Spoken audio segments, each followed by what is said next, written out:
Hi, welcome to the latest soap scoop. I'm Toby Earle. Ronnie Mitchell's like a one-woman speed dating event at the moment.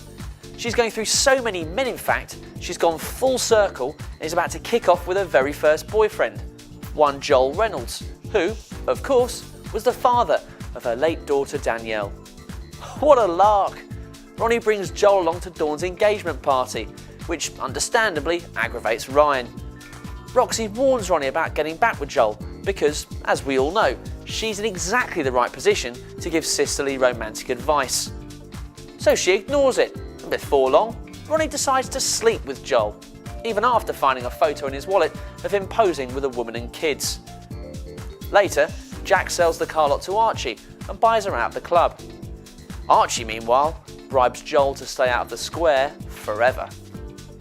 There are more comebacks in Coronation Street than in Freddy Krueger's career as the wedding bells ring for Steve and Becky and Corrie this week. The whole McDonald dynasty emerges for the occasion, including Liz, Andy, Ronald and, not least, Big Jim. You know, whenever he's around, there'll be fireworks. And not the pretty Guy Fawkes kind, more the downtown Baghdad variety. Still, the week starts off well when Becky learns she's won a luxury honeymoon and Steve's delighted to see his family back together. The day falls into place and Steve and Becky exchange vows. But just as the celebrations get underway, and here we go, the police arrive and Becky's arrested. At the station, she realises she's been set up by Hooch and the bride sits alone, a study in depression as she spends her wedding night behind bars. Hollyoaks resident SWAT Elliot is blissfully ignorant when Layla's handiwork turns up his absent dad. But it's not long before Elliot finds out exactly who Gareth is, and he's less than happy about Layla's detective work. But she's no part-time meddler, and she tricks Elliot into another meeting with Gareth. And this time, they start to bond. Layla soon regrets her alchemy though, when she learns that Elliot has a half-brother, whose age Gareth lied about.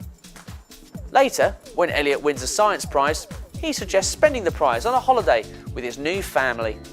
But when his mum Bonnie shows up, the truth emerges, and Elliot is disgusted with Gareth and Layla, so he decides to scarf her from the village with mum.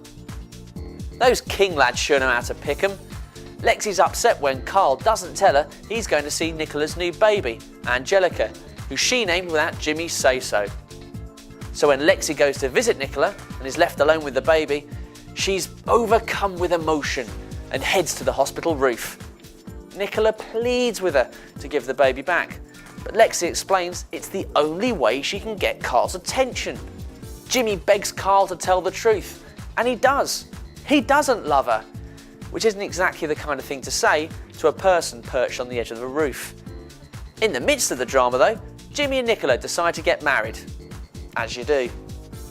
And on that upbeat note, I'll sign off for another week.